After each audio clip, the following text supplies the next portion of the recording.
আসসালামু আলাইকুম। আপনার ইকামা হয়নি অথবা ইকামার মেয়াদ নেই, দেশে যেতে চাচ্ছেন, এক্ষেত্রে আপনার জন্য আমার পরামর্শ থাকবে আগে ফ্রি প্রক্রিয়াতে এক্সিট আবেদন করুন। বর্তমান সময়ে ফ্রি প্রক্রিয়াতে এক্সিট অনেক দ্রুত আসছে। আর সবথেকে বড় কথা, আপনাদের মধ্যে যে একটা ধারণা, আমি যদি ফ্রি প্রক্রিয়াতে মুক্তবল আমেলের সিস্টেমে এক্সিট আবেদন করি, আমার বকেয়া টাকা কি ভবিষ্যতে আমার উপরে আসবে কিনা যদি আমি নতুন বিষয়ে আসি। দেখুন, আপনি যখন ফ্রি প্রক্রিয়াতে এক্সিট আবেদন করবেন, মুক্তবল আমেল আপনার যে বকেয়া জরিমানা ইকামা না হওয়ার কারণে সেগুলো আপনার কপিলের উপরে চাপিয়ে দেবে। আপনি কোনো ধরনের জরিমানা ছাড়াই দেশে গিয়ে আবার আসতে পারবেন। এই সুযোগটি সৌদি বাদশাহ সালমান বিন আব্দুল আজিজ 2020 সাল থেকেই দিয়েছিলেন, এখন পর্যন্ত চলমান আছে। তবে ধাপে ধাপে প্রক্রিয়া পরিবর্তন হয়েছে, এখন অনেক বেশি ইজি প্রক্রিয়া, সময়ও কিন্তু অনেক কম লাগছে। কারো কারো ক্ষেত্রে আমি দেখেছি নসিব ভালো যাদের 10 থেকে 15 দিনেও এক্সিট চলে আসছে।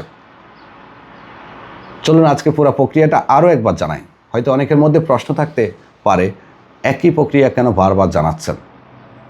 দেখুন, এই সময়ে লাখো প্রবাসী আছে যারা দেশে যেতে চায়, তাদের জন্য এই তথ্যগুলো দেওয়া। অনেকে হয়তো পুরো প্রক্রিয়াটা ভালোভাবে বুঝেন না, আমাদের ভিডিওর মাধ্যমে সে হয়তো পুরো প্রক্রিয়াটা বুঝতে পেরে আবেদন করার সুযোগটা পায়। খেয়াল রাখবেন, আপনি ফ্রি প্রক্রিয়াতেই আবেদন করুন। প্রথমত, আপনি যদি ফ্রি প্রক্রিয়াতে মুক্তবল আমেলের সিস্টেমে এক্সিট আবেদন করতে চান, তার জন্য সর্বপ্রথম নিশ্চিত হতে হবে আপনার কফিল কোন অঞ্চলের, আপনার কাজের স্থান কোন অঞ্চলের। এটা আপনার ডিজিটাল আকামার নিচের লাইনেই দেখতে পারবেন, কাজের স্থান লেখা আছে, কোন অঞ্চলে লেখা আছে। যদি সেটা লেখা না থাকে তাহলে আপনাকে বের করতে হবে, জানতে হবে। এটা নিশ্চিত হওয়ার পরে যদি আপনার কপিল রিয়াদ এম্বাসির, বাংলাদেশ এম্বাসির অধীনস্থ হয়ে থাকে, তাহলে রিয়াদ এম্বাসির কাছে অথবা এম্বাসির টিমের কাছে আপনাকে এক্সিট আবেদন করতে হবে। যদি আপনার কপিল জেদ্দা কনসুলেটের অধীনে হয়ে থাকে, তাহলে জেদ্দা কনসুলেটে আবেদন করতে হবে। জেদ্দা কনসুলেটের অধীনে আছে নাজরান, জিজান, এরপরে হলো আপনার আলবাহা, খামিস মোশাহিদ।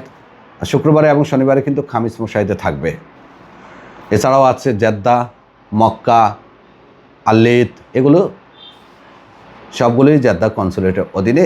এই অঞ্চলে যাদের কপিল বা মুক্তবল আমেল কপিলের, তারা অবশ্যই জেদ্দা কনসুলেট অথবা কনসুলেট টিমের কাছে আবেদন করতে হবে। যদি আপনার কপিল আল কাসিম, দাম্মাম, জুবাইল, আল হাসা, হাফার আল বাতেন, আল খারেজ এই অঞ্চলগুলোর হয়ে থাকে, তাহলে আপনি রিয়াদ এম্বাসিতে অথবা এম্বাসির টিমের নিকট আপনাকে এক্সিট আবেদন করতে হবে। সরাসরি মুক্তবল আমেলের সিস্টেমে গিয়ে আবেদন করলে হবে না, কেননা মুক্তবল আমেলের সিস্টেমে যে ফাইলটি আপলোড করতে হয়, সেই ফাইলের মধ্যে টিপসই এবং এই ধরনের একটা সিল থাকতে হয়, যেটা এম্বাসি কর্তৃক সত্যায়িত করা। এজন্য আপনাকে অবশ্যই এম্বাসির টিমের কাছে অথবা এম্বাসিতে গিয়ে সরাসরি আবেদন করতে হবে। আগেই বলে রাখছি, আবারও বলছি, অবশ্যই কপিলের অঞ্চল ভালোভাবে নিশ্চিত হতে হবে। যদি ভুল অঞ্চল বলেন তাহলে আপনার এক্সিট কখনোই আসবে না, পেন্ডিংয়ের মধ্যে পড়ে থাকবে, ক্যান্সেল হয়ে যেতে পারে। এবার আসলে কি লাগে, এটা অবশ্য আগেও জানাচ্ছি। এক, প্রথমে নিশ্চিত হবেন কপিল কোন জায়গার।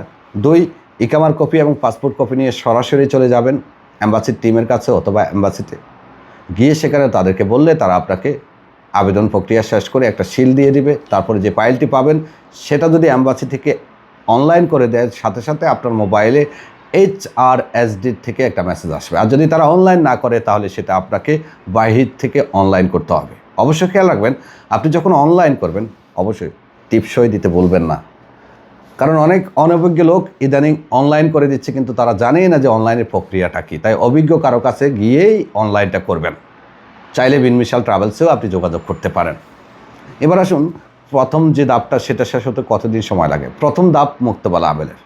মুক্তবল আমেলের প্রথম ধাপে একটা মেসেজ, 2টা মেসেজ, কখনো 3টা মেসেজ পর্যন্ত অপেক্ষা করতে হয়। 2টা মেসেজ আসার পরে কখনো কখনো আপনার যে লিঙ্কটা আসে সেই লিঙ্কে প্রবেশ করলে ইউজার পাসওয়ার্ড দিয়ে ঢুকলে দেখা যায় যে সেখানে সাদ্দাত নাম্বার দেওয়া থাকে অথবা আরসিভ দেওয়া থাকে। আগে সরাসরি মুক্তবল আমেলে যেতে হতো অ্যাপয়েন্টমেন্ট নিয়ে, এখন যাওয়ার দরকার হয় না। এখন বেশিরভাগ লোকের 3য় মেসেজের মধ্যেই সাদ্দাত নাম্বার চলে আসে, 6 ডিজিটের সাদ্দাত নাম্বার, যেটা আসার পরের দাপটি হলো সরাসরি জাওয়াজাতে যাওয়া। জাওয়াজাত কোথায় যাবেন? অবশ্যই আপনার কফিলের অঞ্চলে জাওয়াজাত।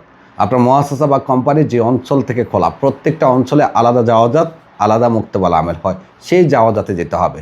যাওয়ার পরে আপনি সাদ্দাত নাম্বার দেখালেই আপনার এক্সিট সর্বোচ্চ 24 ঘন্টার মধ্যে চলে আসবে।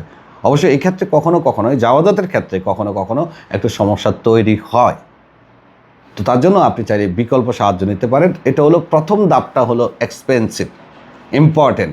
প্রথম ধাপটাই আপনার সময় বেশি নেবে, প্রথম ধাপটা অর্থাৎ মুক্তবালা আমেলের ধাপটাই আপনার কঠিন। এরপরে জাওয়াজাতের ধাপটা একদম ইজি, চাইলে বাহির থেকেও আপনি বিভিন্ন প্রক্রিয়াতে এক্সিট আবেদন করতে পারবেন, ফাইনাল এক্সিটটা। ক্লিয়ার হয়েছেন তো? যদি ভালো লাগে ভিডিওটা শেয়ার করবেন। আর যারা ই পাসপোর্ট আবেদন করতে চান, খামিসে আসতে যাচ্ছে শুক্রবার শনিবারে, বিনমিশাল ট্রাভেলসের খামিস অফিসে চলে আসুন, অথবা আমাদের যে কোনো অফিসের সাহায্য নিতে পারেন। আল্লাহ হাফেজ।